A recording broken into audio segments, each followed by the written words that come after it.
Welcome to Saintly Whispers Daily Prayer. Today is Thursday, August 20th, 2026, in Ordinary Time. Before we begin, remember you can find more prayers and guided meditations at saintlywhispers.com. Our Gospel from Matthew today speaks of a king's wedding feast, inviting us to consider how we respond to God's generous invitation into his kingdom.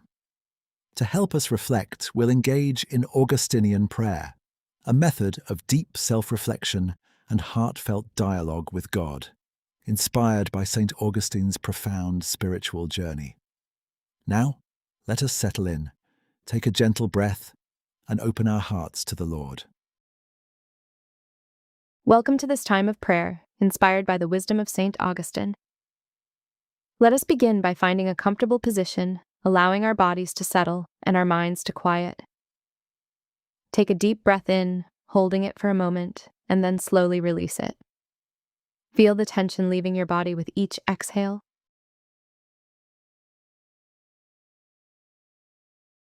St. Augustine famously said, "Our hearts are restless until they rest in you."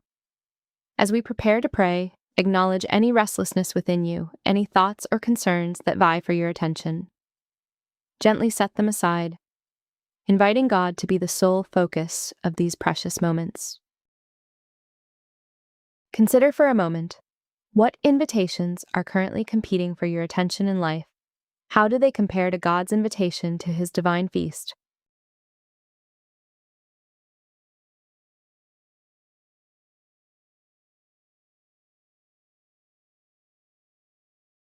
Now let us turn our hearts and minds to the Gospel of Matthew, chapter 22, verses 1 through 14.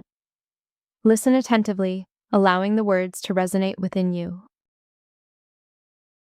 Jesus again, in reply, spoke to the chief priests and the elders of the people in parables, saying, "The kingdom of heaven may be likened to a king who gave a wedding feast for his son. He dispatched his servants to summon the invited guests to the feast, but they refused to come. A second time he sent other servants, saying, 'Tell those invited, behold, I have prepared my banquet, my calves and fattened cattle are killed, and everything is ready. Come to the feast.' Some ignored the invitation and went away, one to his farm, another to his business. The rest laid hold of his servants, mistreated them, and killed them. The king was enraged and sent his troops, destroyed those murderers, and burned their city. Then the king said to his servants, 'The feast is ready, but those who were invited were not worthy to come. Go out, therefore, into the main roads and invite to the feast whomever you find.' The servants went out into the streets and gathered all they found, bad and good alike, and the hall was filled with guests. But when the king came in to meet the guests, he saw a man there not dressed in a wedding garment. He said to him, 'My friend, how is it that you came in here without a wedding garment?' But he was reduced to silence. Then the king said to his attendants, 'Bind his hands and feet, and cast him into the darkness outside, where there will be wailing and grinding of teeth. Many are invited, but few are chosen.'" Now let us reflect on this powerful parable. Imagine yourself within this story. Which character do you most identify with, and why? Is it the king, the servant, a guest who refused, or one of the bad and good alike gathered from the streets?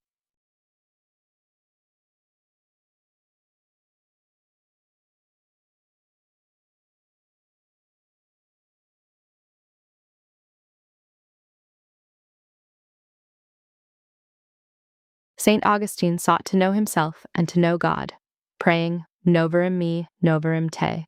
May I know myself, may I know you. What does this parable reveal about your own readiness for God's kingdom? In what ways have you, like the initial guests, allowed worldly concerns, your farm or business, to distract you from God's invitation?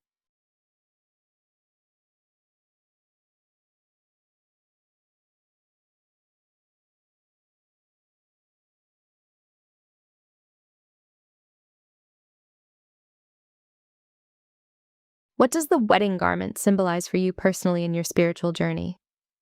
Do you feel you are wearing it, or is there a part of you that feels unprepared?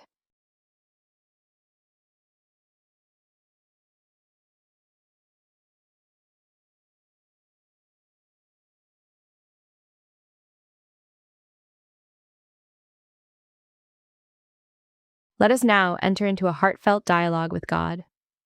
Speak to him about your reflections, your fears, your hopes, and any questions this parable has raised. Share your honest feelings about the king's generosity, the guest's rejection, and the consequence for the one without a wedding garment. What do you want to say to God about his persistent invitation and your own response to it? If God were to speak to you about your wedding garment, what do you imagine he would say or ask of you?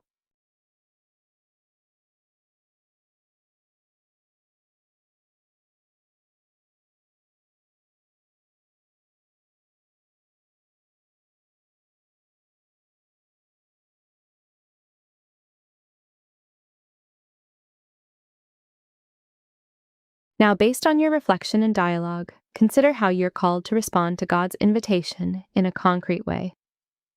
What specific, actionable step can you take to more fully accept God's grace, to put on your spiritual wedding garment, or to share the invitation with others? What is one specific way you can prioritize God's feast over worldly distractions this coming week?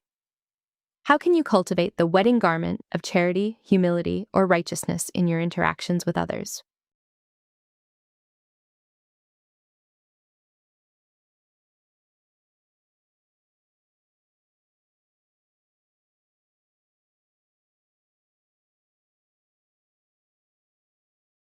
Let us bring our prayer to a close by offering thanks to God for his persistent invitation, his boundless grace, and the insights gained. Rest in the knowledge that you are invited to his eternal feast. What new understanding of God's generosity and justice will you carry with you from this prayer? How will you remind yourself throughout the day that you are called to be both invited and prepared for the kingdom of heaven?